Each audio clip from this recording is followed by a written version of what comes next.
ভরা মঞ্চে উঠে এক যুবতীর সঙ্গে হাতে হাত রেখে এবং কাঁধে হাত রেখে হেলে দুলে উদ্যম নাচলেন বাঁকুড়া জেলার ইন্দাসের এক বর্ষীয়ান তৃণমূল নেতা। তৃণমূল নেতার নাচের এই ভিডিও ইতিমধ্যে সোশ্যাল মিডিয়ায় ভাইরাল হতে শুরু করেছে। ভোটের আবহে দাঁড়িয়ে স্বাভাবিকভাবে বিরোধীরা এই ভিডিও দেখে শাসক দলকে কটাক্ষ করতে শুরু করেছে। জানা গেছে, ইন্দাস ব্লকের পঞ্চবাটি সেবাশ্রম মেলার একটি সাংস্কৃতিক অনুষ্ঠানে উদ্যোক্তাদের পক্ষ থেকে এই ডান্সের আয়োজন করা হয়েছিল। সেখানে বাংলা একটি গানে এক যুবতী নাচছিলেন, আর তার সাথে হাতে হাত ধরে নাচতে দেখা যায় বৃদ্ধ এক ব্যক্তিকে, যিনি কিনা ইন্দাস ব্লকের মঙ্গলপুর গ্রাম পঞ্চায়েতের জুতবিহার বুথের তৃণমূল কংগ্রেসের সভাপতি। নাম হলো মনোরঞ্জন নন্দী। যুবতীর সঙ্গে একেবারে খোশ মেজাজে হেলে দুলে হাত পা ছুড়ে ছুড়ে নাচতে দেখা যায় তাকে। এই ভিডিও এখন সোশ্যাল মিডিয়ায় আনাচে কানাচে ঘুরে বেড়াচ্ছে। যে ঘটনা সম্পর্কে অবগত হতেই শাসক দলকে কটাক্ষ করতে শুরু করেছে বিজেপি। ওই লোকসভা কেন্দ্রে বিজেপি প্রার্থী তথা বিষ্ণুপুরের বিজেপি প্রার্থী সৌমিত্র খা কটাক্ষ করে বলেন, তৃণমূল কংগ্রেস সবকিছুরই শালীনতা ছড়িয়ে যায়। ওরা সন্দেশখালীতে যেভাবে মা বোনেদের ওপর অত্যাচার করেছে, সেখানে তৃণমূলের ওই বুথ প্রেসিডেন্ট অশ্লীলভাবে নৃত্য করবে, এটাই স্বাভাবিক। আসলে তৃণমূলের নেতারা জানে পয়সা থাকলেই সবকিছু হয়, তাই তারা ভোগ বিলাসে মত্ত হয়ে গেছে। ইন্দাসে যে ঘটনা ঘটেছে তা অত্যন্ত লজ্জার। এই কথা জানিয়ে তৃণমূল নেতারা চটুল নাচের ঘটনায় বিরোধী প্রার্থী তথা বিষ্ণুপুরের তৃণমূল প্রার্থী সুজাতা মণ্ডলকেও তিনি কটাক্ষ করেন। তৃণমূল কংগ্রেস সবকিছু শালীনতা ছাড়িয়ে যায়।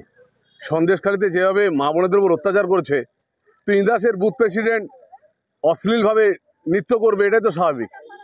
তৃণমূল কংগ্রেস দিশা হারিয়েছে। তাদের নেতাকর্মীরা জানে পয়সা থাকলে সব কিছু, তারা ভোগ বিলাসে পুরোপুরি পরিণত হয়ে গেছে।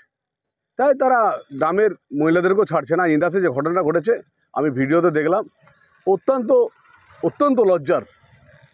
কিভাবে দেখছেন? আমি শুধু বলবো, যিনি ইন্দাসের আজকে যিনি প্রচার করেছেন তৃণমূলের প্রার্থীকে বলবো, দয়া করে চটুল ডান্সটা দেখুন, তারপর কিছু অ্যান্সার দিন।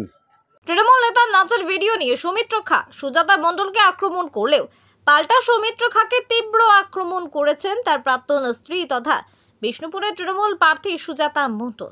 তিনি বলেন, কে কোথায় নাচবে গাইবে মজা করবে এটা তার একান্ত ব্যক্তিগত ব্যাপার, সেটা নিয়ে আমার কিছু বলার নেই। যা বলার দল বলবে। তবে এমন কারোর কথা শুনবো না যিনি কিনা মহিলাদেরকে ভোগ বিলাসের বস্তু বলে মনে করেন। এর সাথে সৌমিত্র খাকে আক্রমণ করে সুজাতা মণ্ডল বলেন, সৌমিত্র খা এর চরিত্র হলো বারবার দল বদল করা, আর এখন তো উনি স্ত্রী বদল করেছেন। উনি একজন মস্তিষ্ক বিকৃত মানুষ, উনি হতাশাগ্রস্ত হয়ে পড়েছেন, সবসময় সুজাতা নামক টেনশনের মধ্যে রয়েছেন। দেখুন, উনি এতটাই এখন হতাশাগ্রস্ত এবং চিন্তাগ্রস্ত, মস্তিষ্ক বিকৃত তো ছিলেনই, এবং সেটা ডে বাই ডে বাড়ছে। ওনার ফেস এক্সপ্রেশন দেখেই সেটা বোঝা যায় যে উনি না সারাক্ষণ সুজাতা নামক টেনশনের মধ্যে আবদ্ধ আছেন। তাই কোনো কিছুতেই উনি সুজাতার আতঙ্কে ভুগছেন, এবং সেই জন্য যেটাতে আমি জড়িতই নই। দেখুন, কে কোথায় আনন্দ করবে, মজা করবে, নাচবে গাইবে, সেটা তার একান্ত ব্যক্তিগত ব্যাপার। সেটা নিয়ে দল কথা বলবে, সেটা নিয়ে আমার কথা বলার কিছু নেই। কিন্তু এমন কারো কাছ থেকে মহিলাদের নিয়ে শুনবো না, বা চালনি ছুঁচকে বিচার করা শুনবো না, যিনি সারাক্ষণ মহিলাকে ভোগ বিলাসের বস্তু মনে করেন। তাই জন্য দেখবেন ওনার চরিত্রই হচ্ছে যে বারবার দল বদল করা, এবার আবার উনি স্ত্রী বদল করেছেন। এছাড়া ওনার কাছে আমি কি শুনবো? আর সবচেয়ে বড় কথা হচ্ছে যে ওই যে বললাম, এখন আমি এটাও শুনতে পাচ্ছি যে সৌমিত্র খানের যদি, মানে ওনার নাম আমি করতে চাই না, তবু বিজেপির প্রার্থী হিসাবেই বলছি কথাটা, ওনার যদি এখন 2 বারের থেকে বেশি 3 বার ল্যাটরিন যাচ্ছেন, তাতেও ওনাকে সুজাতার আতঙ্ক ওনার মধ্যে কাজ করছে। এর বাইরে ওনার সঙ্গে আমার কিছু বলার নেই। কতুলপুরে সর্বপ্রথম এমআরআই পরিষেবা যুক্ত 110 বেডের মাল্টি স্পেশালিটি হসপিটাল হল মেডিকেয়ার জেনারেল হসপিটাল। স্বাস্থ্যসাথী মান্যতাপ্রাপ্ত এই হসপিটালে রয়েছে AC, non AC cabin, modern OT, ICCU, NICU, micro surgery, dialysis বিভাগ, ব্রেন ও spine surgery, cancer surgery, lift সহ নানান পরিষেবা। এছাড়াও রয়েছে সিটি স্ক্যান পরিষেবা যুক্ত নিজস্ব ডায়াগনস্টিক সেন্টার, ডক্টর চেম্বার্স, ওষুধের দোকান সহ 24 ঘন্টা অ্যাম্বুলেন্স পরিষেবা, 24 ঘন্টা অ্যাক্সিডেন্ট এমার্জেন্সি। রোগীর সুচিকিৎসা, সুপরিষেবা এবং সুস্বাস্থ্যই হল আমাদের মূল লক্ষ্য।